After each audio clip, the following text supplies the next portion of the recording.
Assalamualaikum warahmatullahi wabarakatuh. Nama saya Hanan Insyirah binti Muhammad Izzuddin bernombor metrik 076768.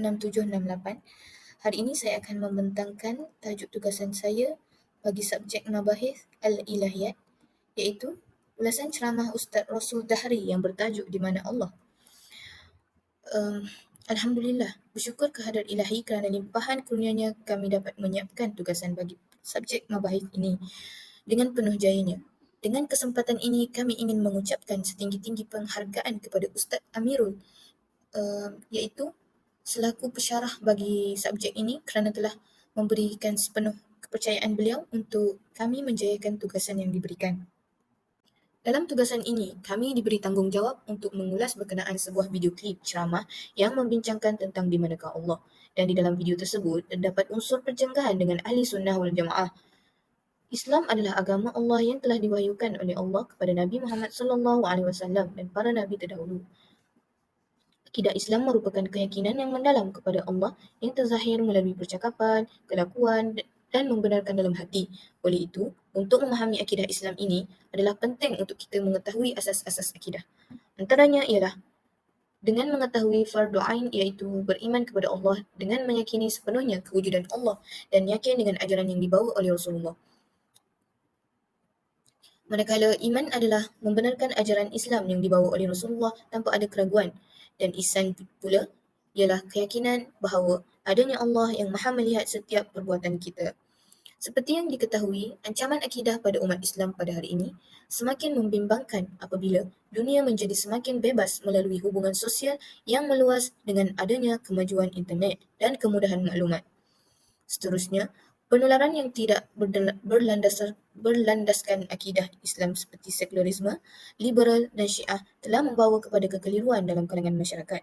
Antara isu tersebut adalah mempelajari sifat 20 dalam kalangan masyarakat dan kenyataan bahawa Allah bersemayam di atas arash seperti yang dinyatakan oleh Ustaz Rasul Dahri, iaitu pada perkataan istawa yang bermaksud bersemayam di atas arash, dan beliau juga menafikan makna lain seperti istaula. Dan semoga penulisan ini dapat memberi penjelasan kepada umat Islam bagi menjawab persoalan tersebut. Sedikit pengenalan mengenai video ceramah Ustaz Rasul Dahri ini. Video ini telah diterbitkan oleh ilmusalaf.com di YouTube yang bertajuk Di Mana Allah. Rakaman ini telah dimuat naik pada 17 Oktober 2012 oleh ilmusalaf.com yang pada ketika itu mempunyai 27,500 orang pengikut dengan menggunakan kitab Tauhid yang dikarang oleh Syekh Muhammad bin Abdul Wahab At-Tamimi. Selain itu, ceramah ini telah diadakan pada 13 Oktober 2012, iaitu pada hari Ahad yang bertempat di Yayasan Ta'lim di TDI. Rakaman ceramah ini telah mendapat 59,172 tontonan dan 546 orang telah menyukai video tersebut. Oleh yang demikian, rakaman yang berdurasi 6 minit 23 saat ini pernah tular di kalangan masyarakat oleh kerana penyampaiannya yang bertentangan dengan fahaman ahli sunnah wal jamaah aswajah. Oleh yang demikian, terdapat beberapa penceramah yang telah mengkritik dan berhujah tentang penyampaiannya yang tidak selari dengan fahaman aswajah. Latar belakang penceramah. Nama penuh beliau ialah Ustaz Rasul bin Dahri bin Sa'im bin Muhsin atau lebih dikenali sebagai Abu Faruq, yang dilahirkan pada 27 Mei 1953 di Singapura. Beliau kini menetap di Johor Bahru dan juga memiliki kewarganegaraan Singapura. Beliau telah dikurniakan 14 orang anak hasil daripada perkahwinannya dengan isteri yang merupakan warga negara Malaysia. Anak-anak beliau terdiri daripada 7 lelaki dan 7 perempuan. Manakala ayah beliau telah dilahirkan di Indonesia dan berketurunan Bugis, manakala ibunya dilahirkan di Muar Johor berketurunan Cina. Pendidikan awal beliau ialah Madrasah Al-Junaid yang terletak di Singapura pada tahun 1973, seterusnya pada tahun 1974 di Madrasah Masyhur yang terletak di Pulau Pinang. Kemudian, beliau menyambung pengajiannya lagi di Ma'had Al-Haram yang terletak di Mekah Al-Mukarramah.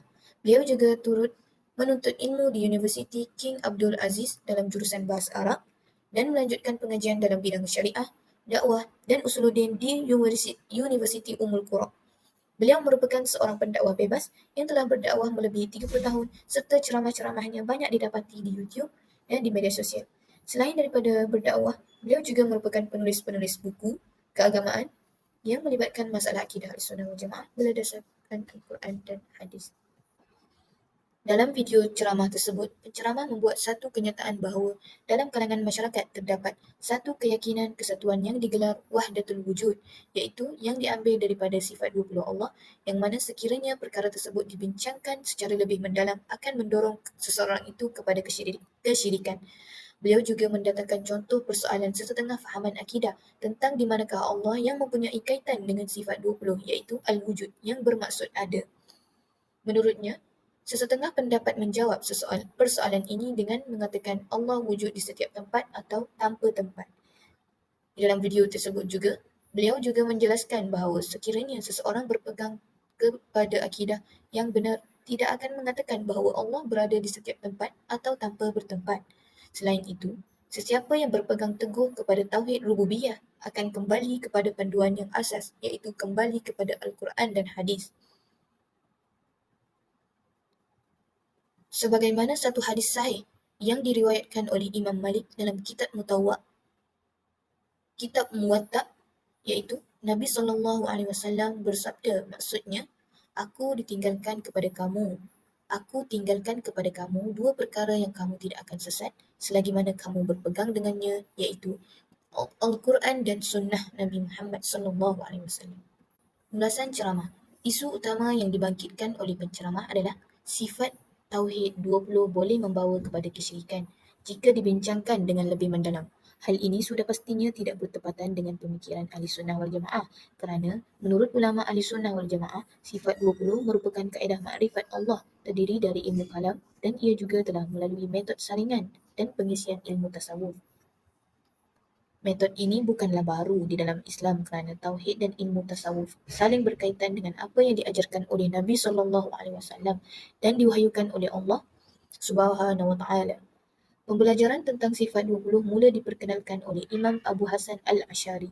Dalam video ceramah tersebut, penceramah tidak mentafsirkan ayat mutasyabihat mengikut kefahaman yang berlandaskan kepada ahli sunnah wal jamaah.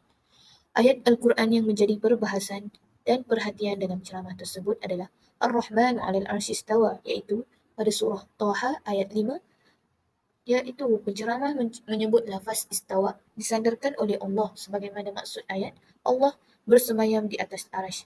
Menurutnya, ayat tersebut tidak perlu ditakwil kerana mengikut ulama salaf terdahulu, namun sekiranya ayat di atas bersandar kepada Allah dengan sifat-sifat yang sekiranya disalah tafsir akan kelihatan menyerupai makhluk.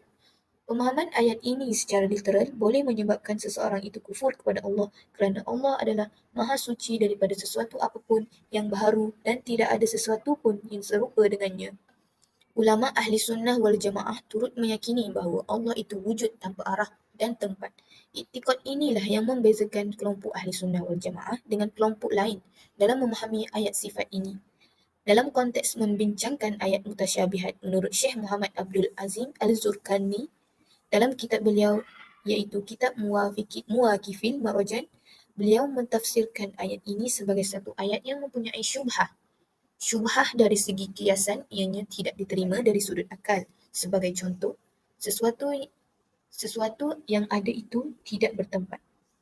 Jika menurut pandangan yang zahir, mereka berpegang bahawa semua yang ada mestilah bertempat.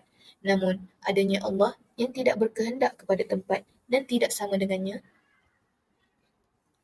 Justru itu, bagi mengelakkan daripada terjerumus kepada penyelewengan agama, kita wajarlah mempelajari sifat 20 Allah dengan guru yang berpegang teguh kepada akidah ahli sunnah wal jamaah secara bertalaki dan berterusan agar tidak tersalah dalam memahami ketetapan secara hakikat sebenar.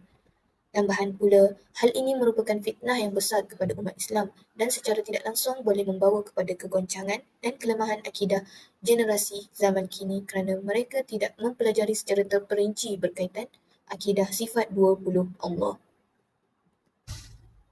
Seterusnya, kita dapat melihat realiti yang terjadi pada zaman kini, iaitu sifat 20 menjadi satu pegangan yang tidak menyelamatkan umat Islam di Indonesia, bahkan di Malaysia. Itu sendiri sekiranya seseorang itu mempelajari sifat 20 Allah secara tidak terperinci.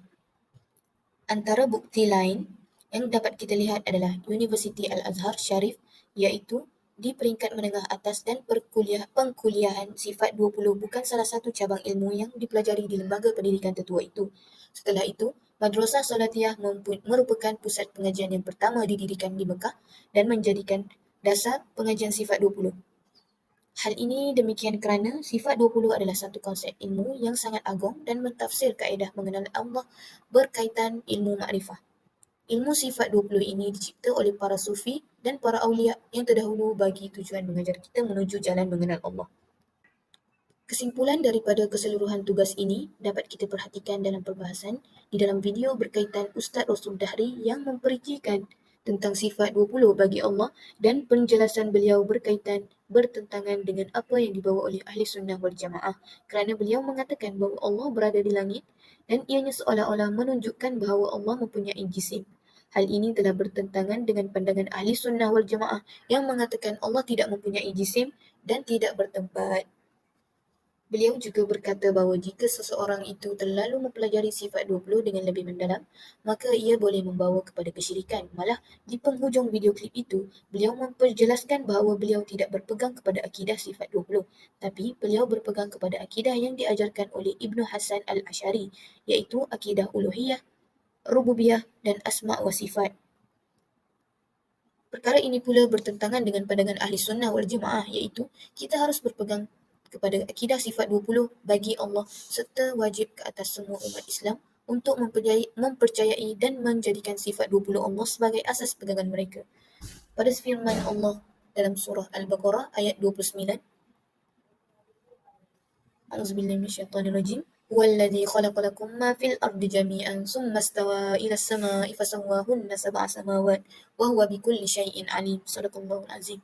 Ayat ini bermaksud, dialah Allah yang menjadikan untuk kamu segala yang ada di bumi, kemudian menuju dengan kehendaknya ke arah langit, lalu dijadikannya 7 langit dengan sempurna, dan dia maha mengetahui akan tiap-tiap sesuatu itu. Antara hikmah kepada perbahasan ini menunjukkan bahawa Allah wujud tidak bertempat dan ia selari dengan akidah Ahli Sunnah wal Jamaah yang diperakui oleh imam-imam serta ulama-ulama muktabar sepanjang zaman. Begitulah sedikit sebanyak perbahasan saya tentang video tersebut. Sekian, terima kasih. Assalamualaikum.